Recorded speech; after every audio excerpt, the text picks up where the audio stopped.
So now let us calculate this excess pressure. Let's take the drop. Okay हम जानते हैं कि pressure अंदर ज़्यादा है, ज़्यादा की वजह से मान लिया कि उस प्रेशर ने प्रेशर लगा लगा के इस ड्रॉप को बड़ा कर दिया है।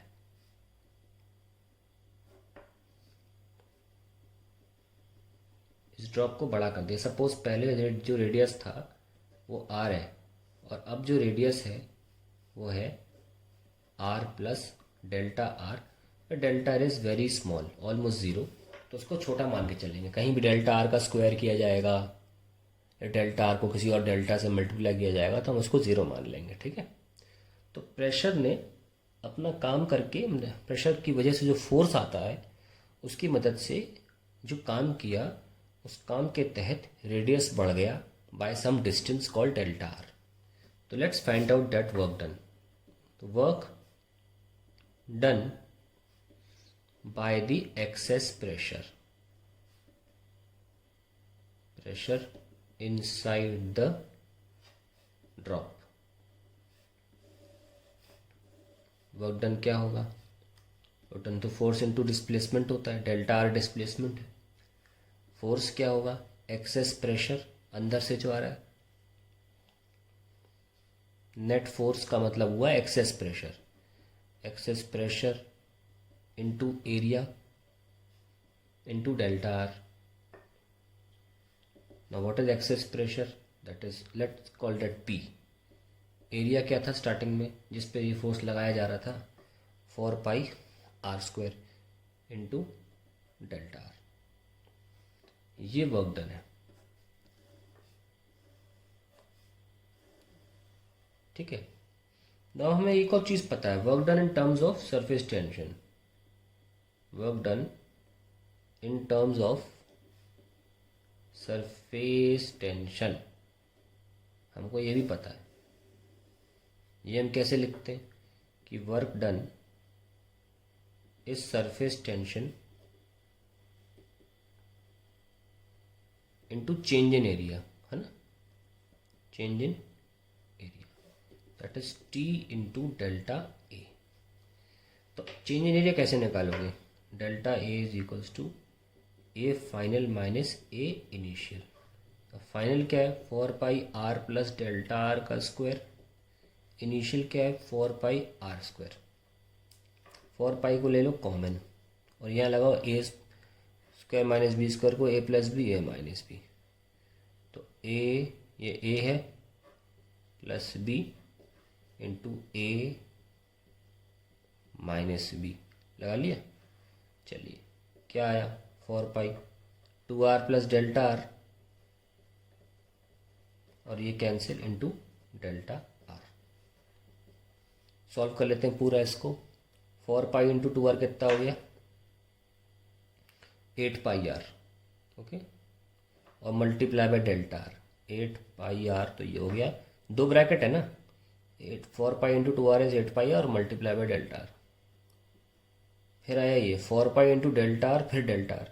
मैंने कहा था डेल्टा आर दो बार कहीं भी मल्टीप्लाई होगा उस टर्म को लिखना ही नहीं। तो डेल्टा आर स्क्वायर वाला टर्म तो हमने निगलेक्ट कर दिया क्योंकि डेल्टा आर बहुत छोटा है। उसका स्क्वायर करोगे 4 पाई इंटू डेल्टा आर ना के बराबर आएगा, तो लिखा ही नहीं। तो मैं चेंज इन तो निकाल लिया, अब इसमें रख लेते हैं। तो वर्क डन आ गया W equals to surface tension into कितना? 8 pi R delta R. Now equating first and second, ये आ गया आपका फर्स्ट, ये आ गया आपकी second. Equating first and second we get, पहले की इक्वेशन क्या थी? Pressure into area into distances, displacement जो भी डेल्टा आर था। और ये सेकंड इक्वेशन है 2 into 8 pi R delta R. Delta R cancel, R से एक आर कैंसिल और 4 पाई 2 टाइम्स किया। तो एक्सेस प्रेशर कितना आया? 2T bye are. तो ध्यान रखें, चाहे ये ड्रॉप की बात हो रही हो ये ए और ये बी है, तो एक्सेस प्रेशर मतलब होता है P A minus P B, सिर्फ पी ए नहीं। ये बहुत बच्चों को कन्फ्यूजन होता है कि सिर्फ पी ए की बात चल, अंदर के प्रेशर की बात नहीं चल रही, जो डिफरेंस है। तो अगर आपको अंदर का प्रेशर निकालना है तो होगा पी बी प्लस 2T/R, और अक्सर बाहर एटमॉस्फेरिक होता है ना, तो ये आता है आंसर। ठीक है। ऑल्सो अगर आपको टेस्ट ट्यूब के फॉर्म में देखना हो तो ध्यान रखें इस बात का, अगर ये ए पॉइंट है, ये बी पॉइंट है, ए और बी, तो P A is higher, P A minus P B जो है वो 2T/R है। ओके, इस बात ज़रूर ध्यान रखें, वो है 2T/R। तो पी हो जाएगा पी बी प्लस 2T/R, और इस केस में ऑब्वियसली पी ए तो एटमॉस्फेरिक हुआ ना, वो बाहर है, तो हमें यहाँ पी बी निकालना होता है, तो उल्टा कर लेते हैं। अभी पी ए जो एटमॉस्फेरिक प्रेशर है, पी बी प्लस 2T/R। तो इस तरीके से आपको न्यूमेरिकल में प्रॉब्लम नहीं होगी, ऐसी चीज़ें न्यूमेरिकल करके क्लियर होती हैं। ठीक है ना। तो ये हमारा तो हो गया, लेकिन अब हम इसको एक शॉर्टकट तरीके से भी करेंगे। अब इसका एक सेकंड मेथड भी है, आइए देखते कैसे करते हैं। वो काफ़ी छोटा है मेथड है इनफैक्ट, पर दोनों ही इंपॉर्टेंट है अपने अपने जगह पर, क्योंकि न्यूमेरिकल्स करने होते हैं। तो मान लीजिए आपकी ये लिक्विड ड्रॉप है, मैंने थोड़ी बड़ी बनाई है क्योंकि इसमें थोड़ा आपको दिखाना पड़ता है फोर्सेस, बहुत छोटा मेथड है ये। ठीक है, तो मैं ये भरी हुई है क्योंकि ये लिक्विड ड्रॉप है। बबल का केस भी आएगा। बबल क्या होता है, अंदर से खाली होता है। ये ड्रॉप है, भूलना नहीं इस बात को। कुछ नहीं करना है, ऐसा करिए इसको आधा काट दो।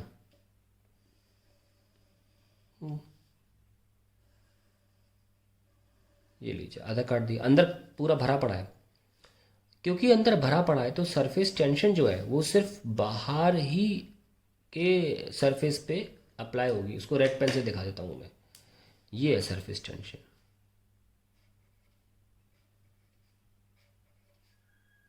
ये मैं ऐसे थोड़े से दिखाता हूँ ताकि आपको लगे कि हाँ बाहर लग रही है ना, बाहर की वॉल्स पे लग रही है। उधर भी दिखा दी मैंने पीछे वाले पोर्शन पे, ये देखो। तो ये पूरे इस रीजन पर सरफेस टेंशन लग रही है जो इसको इधर खींच रही है, और जो प्रेशर है अंदर वो इसको बढ़ाने की कोशिश कर रहा है ना। ये सारे प्रेशर वॉल पर मैंने परपेंडिकुलर नहीं बनाए, परपेंडिकुलर लग रहे हैं, ये तो सीधा सही है, ऐसे ऐसे ऐसे।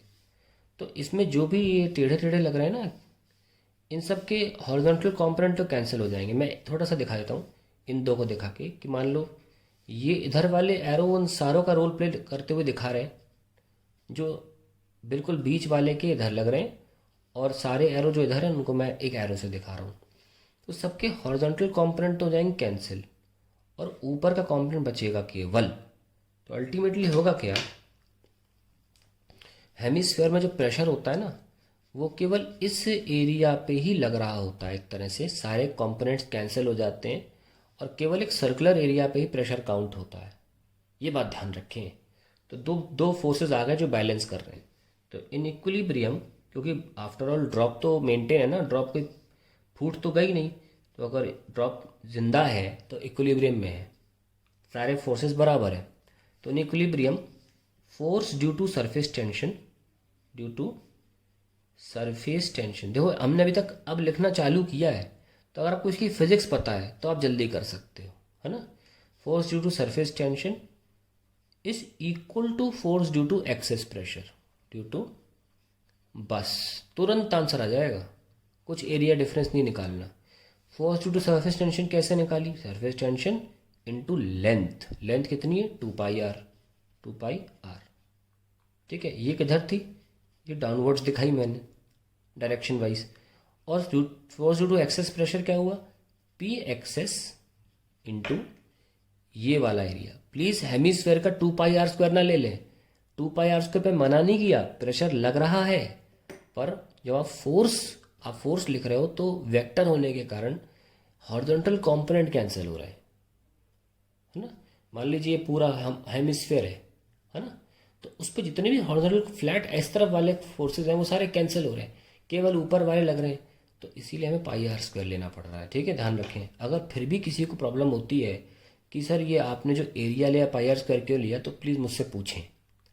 फिर भी मैं दोबारा रिपीट कर देता हूँ, लग तो पूरे hemisphere 2 pi R square hemisphere का सरफेस एरिया होता है, लग हर जगह रहा है प्रेशर, पर यहाँ प्रेशर नहीं काउंट हो रहा है, यहाँ फोर्स काउंट हो रहा है। प्रेशर काउंट होता तो हम सारे ऐड कर लेते, क्योंकि प्रेशर तो स्केलर क्वांटिटी से ऐड होना पड़ता है, लेकिन यहाँ फोर्स काउंट हो रहा है।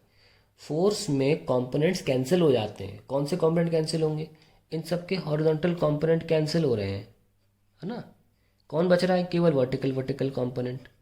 पूरे हेमिस्फेयर पे अगर वर्टिकल कंपोनेंट लगेगा तो हर एक पूरे एक सर्कुलर रीजन में फोर्स ऊपर की तरफ लग रहा होगा, है ना। तो वही मैंने पाई आर स्क्वायर ही लिया। ऑलवेज रिमेंबर, जब भी प्रेशर की बात होगी 3D रीजन में, हमेशा प्रोजेक्टेड एरिया ही लेना। अब मैं डायरेक्ट बात कर रहा हूँ, एक हेमिस्फीयर का प्रोजेक्टेड एरिया सर्कुलर रीजन ही होता है। प्रेशर तो हमेशा सॉलिड सरफेस पे या किसी भी सरफेस पे कैसे लगता है नॉर्मली, जब भी फोर्स निकालोगे ना इसकी वजह से, वो हमेशा प्रोजेक्टेड एरिया पे लगेगा। प्रोजेक्टेड मतलब इसकी परछाई। वो जब आप एक हेमिस्फीयर की या स्फीयर की परछाई लेते हो तो कैसी मिलती है परछाई? परछाई तो सर्कुलर ही मिलेगी ना, तो ये बात याद रखिएगा। अब मैंने ओवर एक्सप्लेन कर दिया है इसको, ठीक है। खैर कोई बात नहीं, फिर भी किसी को कुछ पूछना तो पूछिएगा। ये R R cancel, pi pi cancel, ये देखो आंसर आ गया। पी एक्सेस कितना आ गया? 2T/r। ये देखो 2 लाइन में सॉल्व हो गया क्वेश्चन, है ना इजी। तो ऐसे भी करा जा सकता है, ऐसे भी एग्जाम में करिए। मैं चाहता हूँ एग्जाम में करें ऐसा, ये आएगा तो एग्जाम में ऐसे करके आना, कोई टेंशन नहीं है, ये भी अलाउड है। ठीक है, it's a very small method. कितना इजीली हो गया। चलिए अब हम अगले वीडियो में करेंगे बबल को लेकर।